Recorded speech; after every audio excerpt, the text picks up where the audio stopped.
This episode is sponsored by Visual Media. Are you an entrepreneur or a small business looking to take your brand to the next level?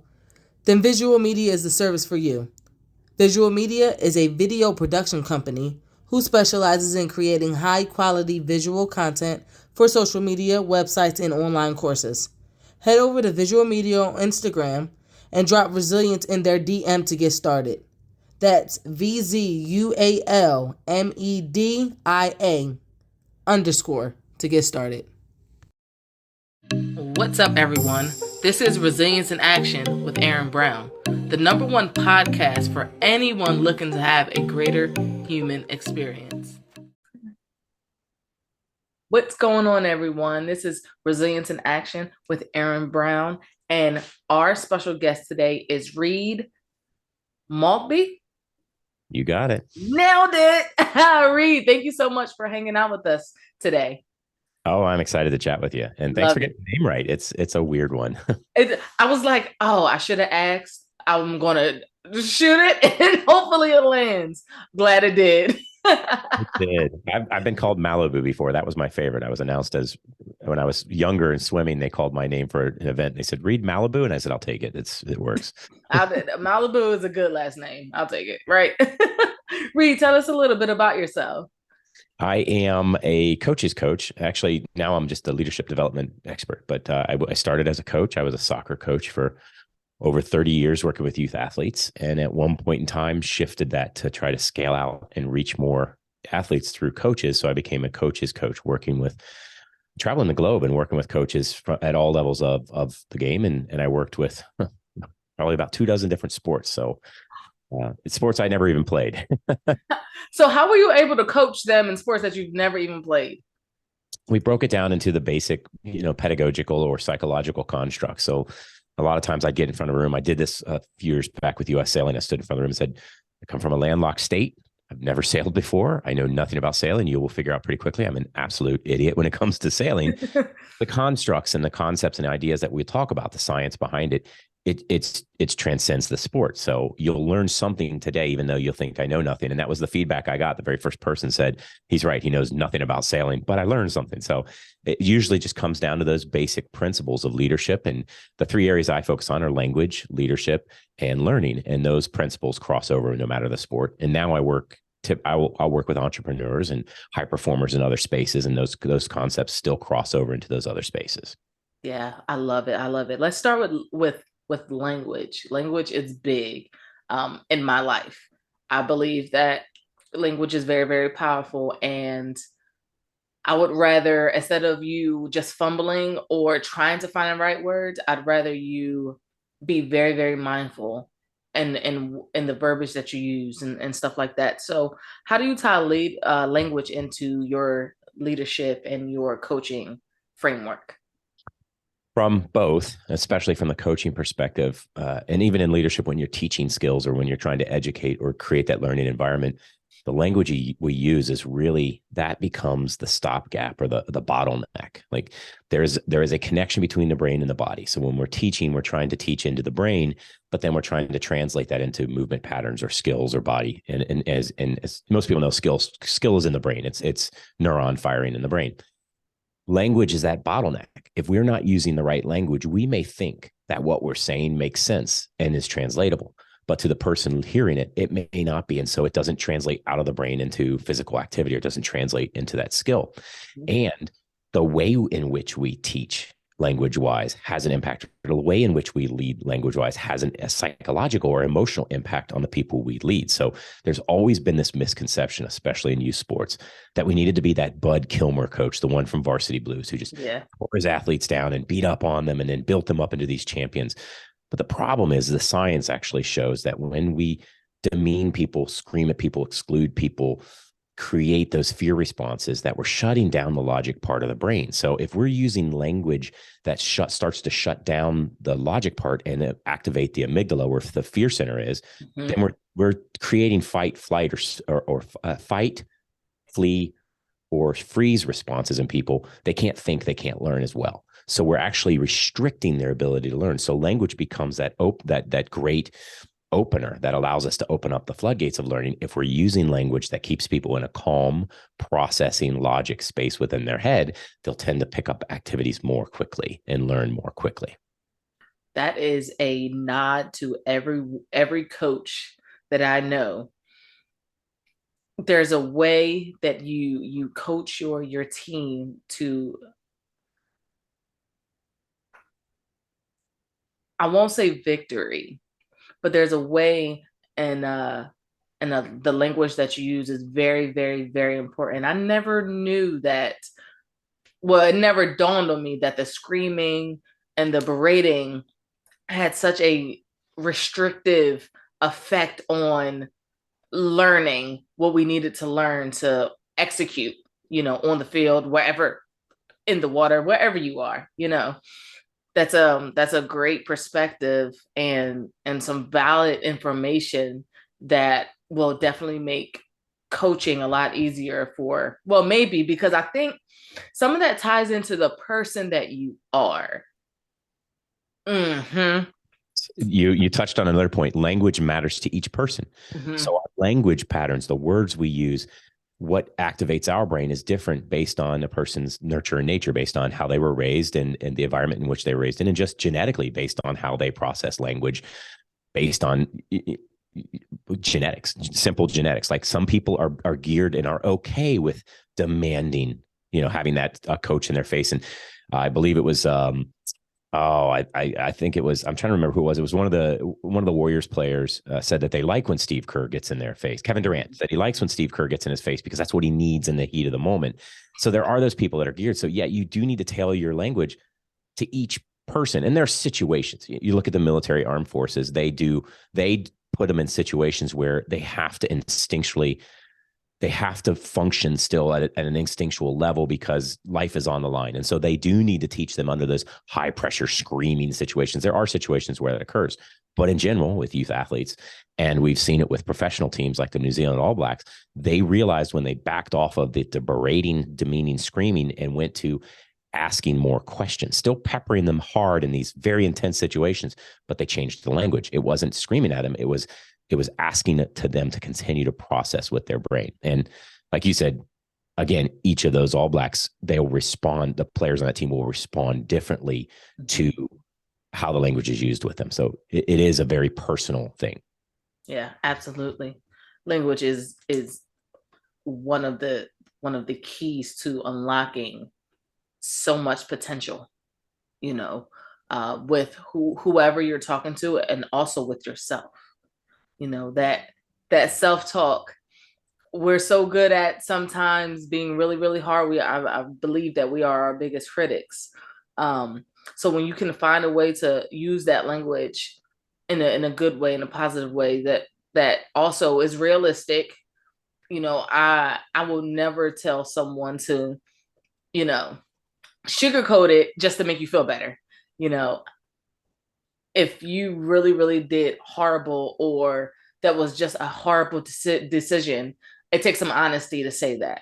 It takes some honesty. So that language ties into really showing up for ourselves and being honest as well. How do you think honesty? Oh, go ahead. Oh, no, sorry. So how do I think honesty? How do you think honesty plays in language when it comes to coaching? It is, it's again, it's one of the primary, it's one of our primary directives. I'm trying to think of the best way to put it as a coach, because without that honesty, we don't build that trust. Mm-hmm. And if we don't have trust between our athletes, we don't have that respect, we are not going to see the growth as great in them. They need to trust us and know that we have their best interests in heart and know that what we're doing is for the best of them. And then they're willing to fully engage and fully learn. And that comes from that honesty.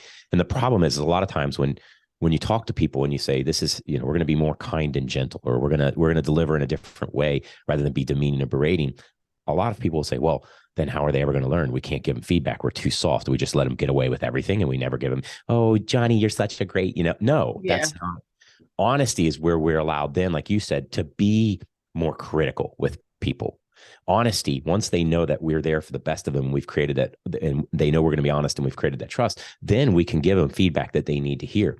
But the key is we've built that relationship so that they now have that growth mindset, where they're looking for feedback, where the athletes desire to get better, where they know that you will be able to provide that guidance. And they need to be these independent problem solvers. The other thing about educating somebody with the correct language is you're creating the independent problem solver. So they're trying to solve problems on their own. They're not looking to you for the answers. If you're demeaning and berating and yelling and giving answers all the time, then every time they do something wrong, they're going to look to you to see what to do next. They're going to look to you for the answer. But if you're in an environment where you've allowed them to keep that logic process brain in place and you're asking of them to solve problems, what do you see? How would you solve it? What does it look like? What would that look like if you did it that way? Why? Those questions are keeping them in that growth mindset, that problem solver perspective. So now when I give feedback, they're actually looking to me and saying, okay, what did you think of that performance, coach? Give me some feedback. I need something. I need to learn to grow. Now you can be honest. And we're not doing a sandwich. I'm not saying, oh, you did this well, but you did this poorly and you did this well. I'm just saying, this is what I saw. Do you want my guidance? Okay, so I saw this. What do you think would happen in this situation? And now I'm asking them, oh, I should do this. And would that work? And so you're working through it with them. And sometimes, yeah, it's just straight up. Yeah, that wasn't a great performance. That's okay. Let's shake it off. Let's get on to the next one. What can we do differently to fix the next performance? Yeah. Love it. Love it. So your language, you also said leadership. Yes. Let's talk about leadership. What does well, we know how leadership plays in coaching, right? How important, let me backtrack. Let me ask you, Reed, what do you think are the top qualities, leadership qualities that a good coach must have? Empathy is number one. You have to know what your players are going through, how they're feeling in that moment. Because we're an adult, I'm 49 years old. If I'm working with 16-year-olds, they're experiencing a completely different world. They're 16, so they're in a different world, and they're 16 in a world that I didn't live in. So they're experiencing things differently. So I have to understand that about them. I have to have that empathy, courage to allow them to grow into a leadership role. A lot of times leaders think that it's about them being controlling and staying in charge. But great leadership is creating future leaders. Great leadership is teaching people how to lead themselves. And that takes courage. It takes that courage to understand that I'm going to have to pass along this skill set to them that allows them to almost exist without my presence. And that's scary.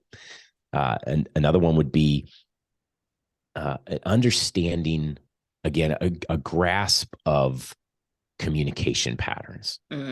Leader needs to be a great communicator. They need to understand how to package language in a certain way, how to say things in correct context, and how to, as my son would always put it, things in his perspective. That's not how I learned, Dad. He once said that to me because I said, oh, it's easy. Here's how you do it. This is how I learned. And he said, yeah, but that's not how I learned, Dad.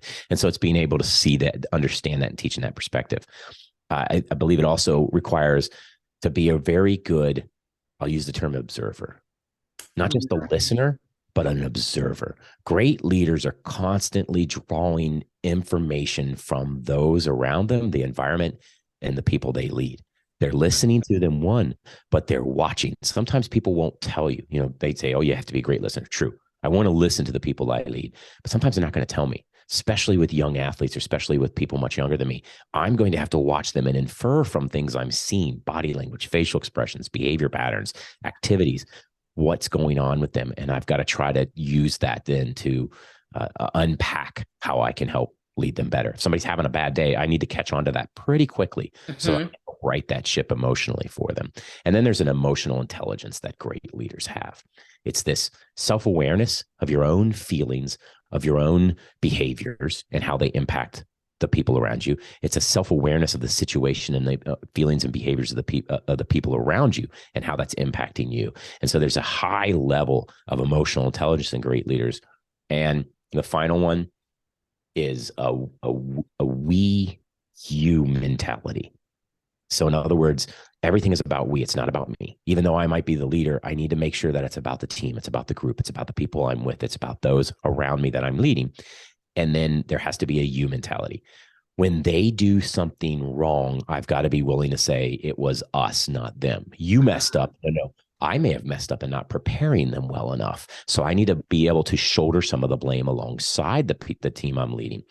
And then when they do something great, get out of the way. It's got to be a you. Yeah. You did this. You had this accomplishment, not me. Especially when you're in a position where you are a very established, credible expert and you're leading other people who would be considered novices. There's no need for you to step in and say, I did this. I created this. I won this game 2-1. Did you? Because you were on the sideline. They won the game 2-1. You prepared them to win the game, but let them have their moment and give it a you situation. So it's that we you mentality. I love that. Hey, hey, hey. Did you know I wrote a book? It's called The Value Method, 5 Steps to Unlocking Your Greatest Potential. And in it, I share just that. 5 wildly easy, actionable steps that will set you up to have a greater human experience daily. I've included interactive worksheets and small assignments at the end of each chapter. You're literally creating a living blueprint of your best life. Be sure to check out the show notes for the link to purchase your copy and a copy for a friend. I say that all the time. That's one of my top leadership skill sets that I think every leader, regardless if you call yourself a leader, that's something that you have to have. Knowing that when there's a mess up, it's a we, but when somebody has a win or when a team has a win, it's a them. They did this, you did this, you take the credit. This is a you thing because I'm a leader for a reason. You're a leader for a reason. And it's to coach and develop, your team to be able, like you said, to exist and thrive without you. And I think that sometimes just I guess as we're human beings, right? We love to take the credit. We love that, yeah, we we coach them, we train them, and yeah, I did that. Sometimes we just need to take that step back and let them enjoy the win. And I guess it's really hard for some people to do. And I'm not saying that makes you not a leader, because you can still be a leader. I just don't think that makes you a good leader. Yeah, limited, right? There's limitations. So I would agree with you. There's a limitation put on you as a leader when you can't get past that we them mentality. Yeah. Yeah. Huge limitations there. You I'm trying to be name, nice. yeah. You name some key skill sets and some really, really powerful things that really can make you a standout leader. Now, out of all of these skills that you highlighted, is there any one that tops them all?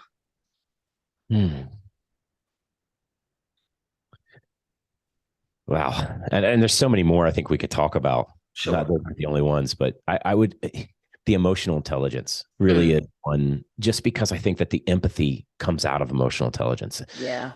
That understanding I think a lot of those are derived out of even the communication patterns. If I've got the high emotional intelligence, then it's much easier for me to figure out what my communication patterns are, what my context is, what words I need to be using in certain situations with certain people. And so that may be the bigger one, the most important one to have. If you can start with emotional intelligence, we can develop the other pieces of the puzzle. Yeah, I love that. That actually makes so much sense. Very, very important. Emotional intelligence is important just for life. Yes. And there's an emotional fitness piece too. That's been a phrase that's come up a lot. I've got a good friend who uses that term all the time. It's not just it's fitness, right? We're all on an emotional roller coaster. So if I'm emotionally fit, then I learn to manage my emotions, which helps me help other people manage their own. And so, yeah, there's a little bit of a fitness piece in there too. Yeah, I like that. That's new. I've never heard that, but emotional fitness. It makes so much sense. It's a muscle. It's a muscle. Absolutely. Absolutely. And muscles have to be worked out, for them to be beneficial. So yeah, emotional fitness. I like that. Language is a big thing, like I said, and that may make it click to someone else. Where I'm trying to collect stories, systems, and strategies to make living life easier for other people, whoever decides to listen to this. And that little piece of information someone may have been struggling with that emotional intelligence, they're just not getting it. But emotional fitness, they're like, there it is. I love Yeah. it. Thank you. Thank you for that. I got That final L. What was that final L? Language, leadership, learning. Yeah. Let's go there. Obviously, we know why learning is important. How does that translate to what you do? So it was easier to explain it and use sports because it was a learning environment. So that's what you're there for, is to teach and educate, not just in the game, but in other areas. Yeah. Learning is a lifetime skill. It's not about going to class, but it's about being able to acquire new skills, being able to adapt to your environment, being able to assess situations and then make decisions based on those situations that actually would produce positive results. Yeah. And any industry, any situation you're in, there are learning opportunities. You're working with a sales teams. There's opportunities to learn how to sell better, to learn how to communicate more effectively, to learn even just the behavioral patterns of the customers to whom you're selling and understanding how they're functioning within that selling environment. So as a leader, if you understand the basic principles of human learning and you understand the basic principles of how to create these environments where people can learn more effectively, it just makes you a better leader, and it makes them better teammates or employees or whatever whatever environment you're in. It makes it a better relationship. And so that's where learning matters most, is even as simple as a new hire in an organization. If you are creating the right environment where they can learn quickly, they will adapt to the organizational culture. They will adapt to the organizational principles and policies and procedures much more quickly. And they will also adapt to the workflow that is happening within that organization. So they become quickly a member of the team. If you don't set up those learning environments, that's when you have those situations where 6 months down the line, you're still struggling with an employee to actually fit in or work well within a team setting, is because that learning environment wasn't in place properly. How do you help? Now, you say you're the coach's coach, right? So you help develop coaches. How do you teach new coaches, or let's say novice coaches? They don't have to be brand new, but they have some experience, maybe not like coaching NBA or anything like that, but they've coached a few little leagues or something like that. How do you best help them with their learning? With their learning, so I get geeky, and then I get a little bit freewheeling. So the geeky, I love it. Okay. I will work on things like the zone of proximal development. Like where is that zone where you know that you're being pushed outside of your comfort zone to learn more effectively, but you're not so frustrated that you're going to quit because you've burned out, or that you're not so bored with the material, with what you're trying to learn, that it doesn't do anything for you. So you got to get them in that zone where it's like, I'm being pushed a little bit. I'm not comfortable, but I'm not so uncomfortable I want to quit. And then we're going to learn within that zone. Peer assisted learning. So we'll focus on peer assisted learning. So working with other coaches or working with other athletes, pairing them up. So if there's a coach that I know has a particular skill and a novice coach says, hey, I've really been trying to learn better about game day operations or how I manage my bench much better, I'll pair them with a coach who's very good at that. And so that we can get that peer assisted learning. I'll also ask them to teach me. Sometimes the best way to learn is to teach it yourself. My uncle gave me when I graduated from my second master's was in early childhood education. When I graduated from it, he gave me a vase that he had made, or a jar that he had made, that said to teach once is to learn twice. And so I'll get them into situations where they're teaching and break it down in the basic principles. Like, here's the best way that the brain learns. Here are the best environments that the brain learns. Let's toss out some of the myths that are out there. Like,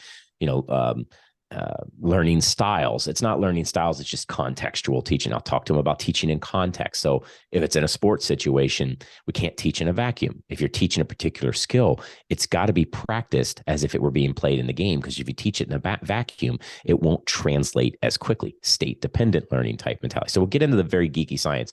And then to flip it is, again, you have to have an extremely effective environment. So we'll go to the other two pieces, leadership and language, and we'll talk about those.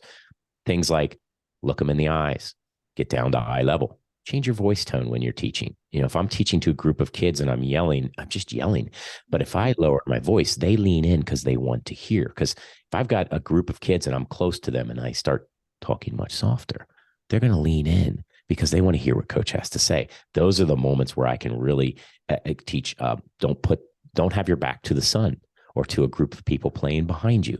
Because if you're sitting there talking to a group of athletes and there's a group of people playing behind you or a playground behind you, I guarantee you, they're not watching you. They're watching the kids go down the slide. So things like if there's a sun, then they're squinting the whole time because they can't see you. So I'll give them those hints and tips and tricks to set the perfect environment. And like I said, layered in with some of the science behind it, because from my perspective, if it's explained to me why people do the things they do or how they do the things they do, then I'm better at understanding it when I'm on my own. And it's the same thing. I don't want just to give the coaches the answers. I want them to understand and develop their own answers for situations. So teaching the science to them gets them to understand this is how children learn best, or this is how people learn best. This makes so much more sense, so that when they're on their own, they can problem solve that and say, why aren't my kids listening to me? Oh, I see. Because I'm standing 30 yards away screaming. It's just white noise to them. It's just like turning on the machine at night to go to bed. And I got to get them close. Yeah. And so that they don't, so they can actually understand what I'm trying to say. Love that. I love that. And I love the way that you are able to, you do the science, you have the science behind it, right? And I am big on when you understand, me too, when I understand why something works the way it works or why we do things a specific way, it makes it easier for me to adapt and implement it. Absolutely. That's amazing. So what is the Spartan mindset? I see that behind you. Let's go there. What is that? So it is a book I wrote about mastering the language of excellence. And so people have been asking me lately to define it. And the thing about the Spartan mindset is it's not about defining it. It's about living it. It's about understanding it. It has to do with resilience and adaptability and innovation and confidence and courage. And so a lot of times what I talk about is like, the concept of resilience is it's not just, sometimes you have to embrace the suck. Sometimes things are just tough and you have to learn to go through those things and you'll be better for it. There's other times where that is not worth being in that because uncomfortableness is not going to lead to success. So in that situation, you're going to have to innovate a new way around it. I've got to solve this problem, avoid this particular obstacle, and find a different way. And there's other times where it's like, I can't avoid the obstacle, but I don't want to suffer through it. I need to adapt and figure out a way to overcome it from an adaptation perspective. I can't go through it. I'll go over it, that type of thing. And so the Spartan mindset really, it comes down to unlocking language in a way that allows us to perform at peak within these high stress, high pressure, high performance situations, and trimming out the language that actually inhibits or prohibits our ability to perform well. So perilous words that actually shut down brain processes. The reason it's called the Spartan Mindset is because I found two amazing stories that bookended the entire book. And they gave me an opening story and a closing story. And I thought, this is perfect. So we went with Spartan Mindset, but it's really not about being Spartan in the sense of the Spartans themselves. It's about having this indomitable spirit, this compete at all times mentality, this enjoying the journey as we go, embracing the suck, learning to adapt and innovate, and using language in such a more powerful way that it creates just a very almost imperceptible connection between the brain and body. In other words, there's not a disconnect. It's completely meshed. The brain and body are working side by side. So the software and the hardware are both running at full speed. Wow. What encouraged that book?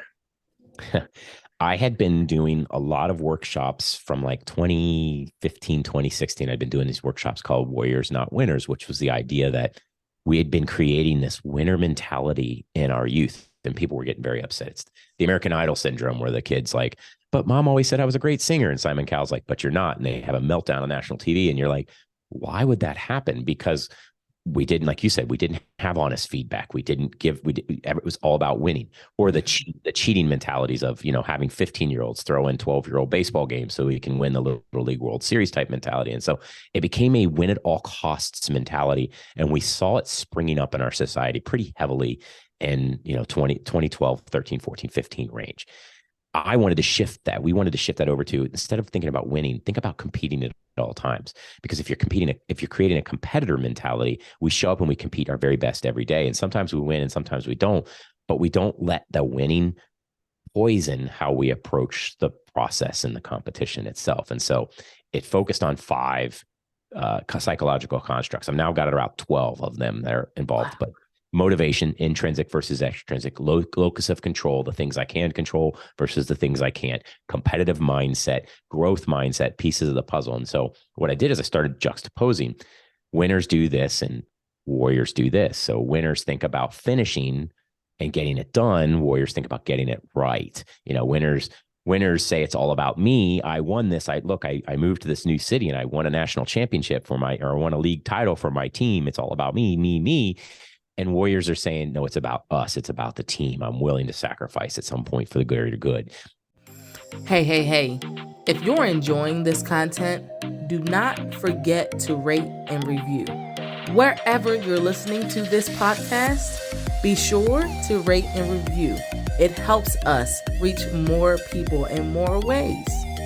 Now, let's get back to some resilience. Wonderful, wonderful. So, how long did it take you to write your book? 30 years, 1 month, 5 years. And I say that because the book was 30 some years worth of mentorship, learning from others, watching others, studying in the classrooms, my own practice. Everything went into the book that I'd been doing over my career that I wanted to share. I had a challenge from my son to write the book in a month. I was working on a PowerPoint a presentation having to do with the brain and how words impact the brain. And he said, oh yeah, it'd be really cool if you wrote a book. I'm a word nerd. So he said, yeah, it'd be really cool if you put all your favorite words in a book, those words that you think have that kind of impact. And so we mapped it out. It was, even though I say it was written in a month, it wasn't a whimsical thing. I painstakingly mapped out each chapter. I knew what I wanted to talk about. I knew what my bullet points were. So I had framework in place for everything. I went out and found all the stories I wanted, or, thought about my own personal stories that I wanted to put in there. And then every day, the challenge was to write 1,000 words a day to exercise that muscle. I'd been reading Anne Lamott's Bird by Bird, and Tim Ferriss talked about it, and Ryan Holiday and others always talk, James Clear. They always talked about, exercise that muscle. So my goal was to write 1,000 words a day. And that was the challenge from my family, from him and the rest of my family. So at the end of every day, I would sit down and go into writing mode, and I would turn on my writing software and focus and do nothing else, put headphones in, and then look at my bullets, knew where I wanted to go with it, had the major research points or anything that mattered there. And then I just let my brain flow through my fingers. Well, you can't stop at 1,000 words. If you're in flow and you're writing a chapter, even if it's 1,500 or 6,000 words, I had to finish each chapter. So I ended up writing the book in 30 days, roughly. And so it sat. Imposter syndrome, other things happened. Life took over. I didn't think I was ready to publish it. All those other things happened.